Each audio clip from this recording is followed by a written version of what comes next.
Yo, what up? This your man V from Fade Info, and we back with a new video. Fresh back from Miami. Me and P just went to Miami. He won a contest that we did in the barbershop, and we had an incredible time. So what the contest was most tips in a certain amount of time. P has been killing it with the customers, and he won. We went out and had a great time. We went to a business conference, and he also got me out of my comfort zone, and we had a little fun. So shout out to P.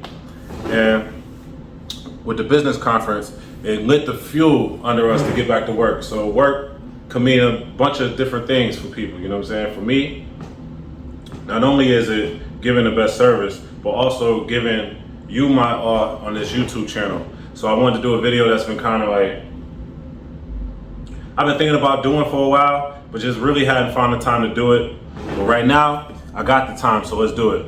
This one is about your customer experience. How do you have a good customer experience with your clients? So you might be looking at your clientele, like you want to build clientele, you want to become a better barber, and yeah, how you cut, how you cut, the skill of cutting the hair matters, but also how are you treating the people, the experience, what type of experience do the people have with you? And in regards to like haircuts, you got the opening, then you got the consultation, you got the service, the actual cut, then you have the close. So let's start with the opening. Now, assuming that you have clean hands, assuming that you have clean clothes and your hygiene is on point, what you should be doing is speaking to your customer. A lot of times I watch people's customers walk in a barbershop and they just come in and sit, or a walk-in comes in and they just sit. Nobody says anything to them. So obviously they're coming in warm, they need a cut from somebody. Most likely you. If they're for you, you should speak to that person when they walk in the door.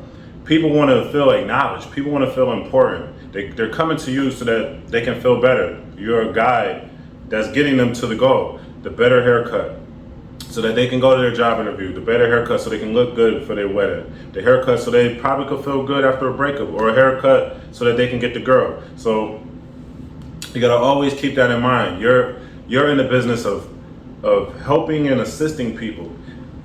A lot of barbers go into the game thinking about the money, when really at the core you should want to do this for people. And this is also assuming that you got your skills on point. If your skill level is at a 5 out of 10, then this at least a 5 out of 10 that's gonna work for you, right? So, hey, what's up? How you doing? How you been? All of that is good. Just regular light conversation. I forgot one important thing: being on time. Being on time. Being on time. Don't be late. You don't want them to be late, so you don't be late. Be on time. Be early. Be early for your clients. I totally forgot about that. Very important. Be on time. I like to know my clients' names. So even while I was out in Miami, P was asking me, he thinks I don't do a lot of new people. And it's probably because he sees me engaging with him. And I'm like, dude, I still cut new people all the time. But it might look like I've known them a long time because I'm talking to them. I remember their name. I remember things about them if I've only cut them 2 or 3 times. And he was like, oh yeah, what about your man with the your Puerto Rican dude? I'm like, you mean with the mohawk? I'm like, you mean Don, Italian dude, does the real estate?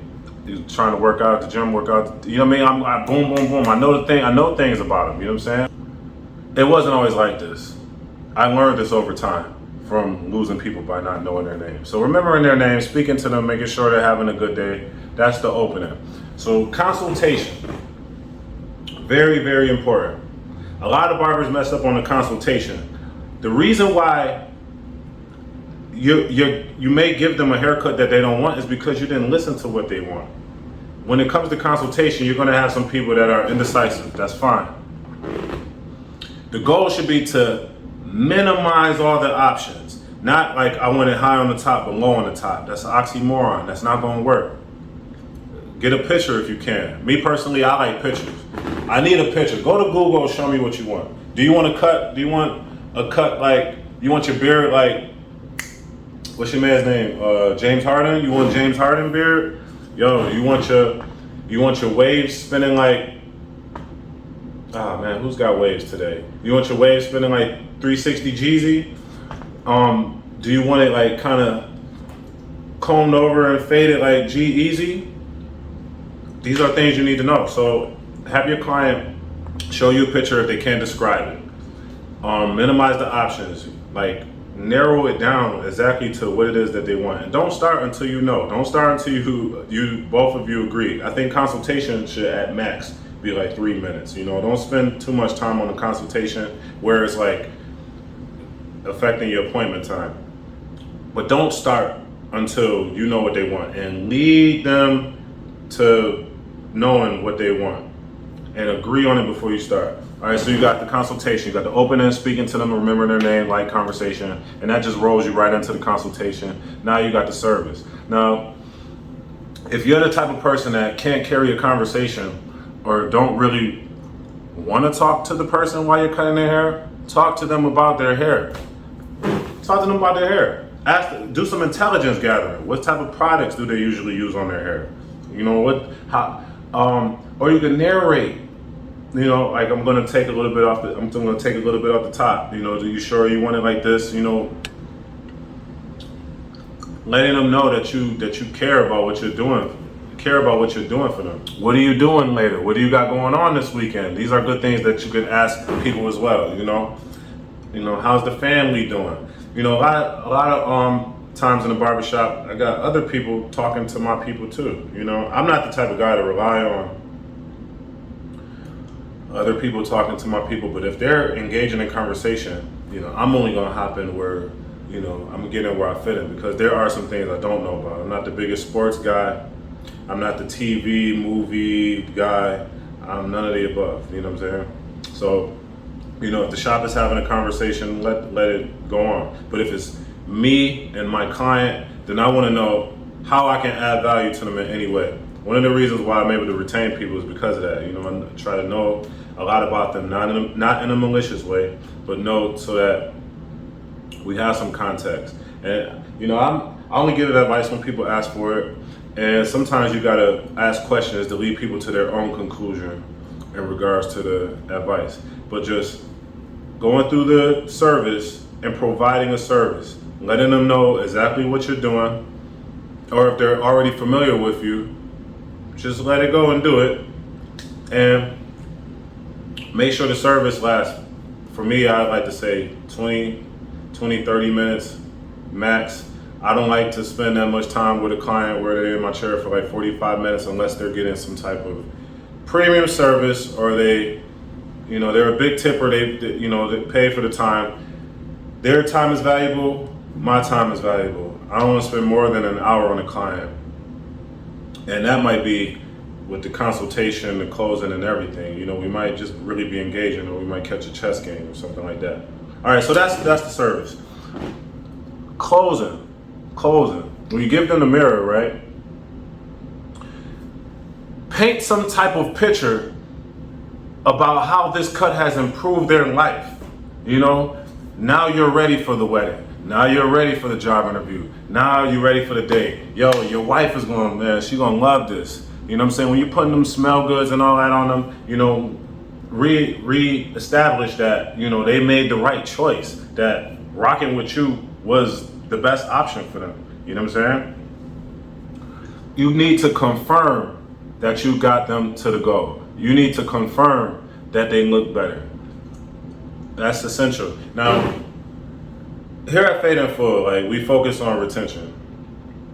The number one way to retain your client is to rebook them. I don't know why we're missing out on this, even after all my time in the game. I gotta rebook them. 2 weeks out, 3 weeks out, month out. I need to know for sure that you're coming back. I don't want to just be sitting here waiting on it. I want to know for sure. Keep them schedules full. Rebook them. If they don't want to rebook or they don't know, fine. But you still put it out there, like, you know, my time is valuable. I have more people. You know, you don't want to have to jump through the hoops to get me again. Let's rebook it so that you have it locked in and ready to go. So locked in for their convenience, so they have an appointment, and then locked in for you, for your convenience, so you know you got consistent income coming. Now, it's not just rebooking. We got 3 R's that contribute to retention. We got rebooking, referrals, and reviews. They don't want to rebook, fine. Referral, yo, you got anybody else that need a cut? Like, you know what I'm saying? Like, where do your friends get their haircut? Let's start there. You know what I'm saying? Like, yo, the kids, who cuts the kids? You know what I'm saying? Try to just plant the seed. You don't got to go for the hard close on a referral, but just plant the seed out there. Or here's a business card. Yo, can you leave my card at your job? You know, can you put my card? Yo, you about to go to the gym? Can you put this on the cork board at the gym? You know what I'm saying? That's not too much to ask. Can you leave me a review? Now, when people go to you Google barbershops in Buffalo, Fade and Full gonna come up. If a potential client is looking at reviews and they keep seeing your name on the reviews, then they're most likely going to book you. So ask your client to leave a review and put your name in a review. I would say good or bad or whatever. You know what I'm saying? You want to keep your name relevant. We don't want bad reviews, but a review is a review nonetheless. You know what I'm saying? So get the review. So let's recap. We got the opening, we got the consultation, we got the service, and we got the close. Opening, speaking to them, remembering things about them. The consultation, knowing what they want, minimizing the options. The service, with them light conversation, making sure that you're giving them what they want. And then the close, getting the rebooking, getting the referral, and getting the review. And I promise you, you'll provide a good customer experience for your people using this framework here. Shout out to my man Gil from High End Barbershop. He definitely contributed to me putting this together. And then I got my 20 years of experience to help me put this together. This is something that we like to practice here and focus on retention at the barbershop. If you have any suggestions, anything that I forgot here, leave it in the comment section. I got another video about how to build clientele. I'll link it right here. And this is V from Fade and Full. Love y'all. Thank you for subscribing to the channel. And I'll catch you on the next one. All right, peace.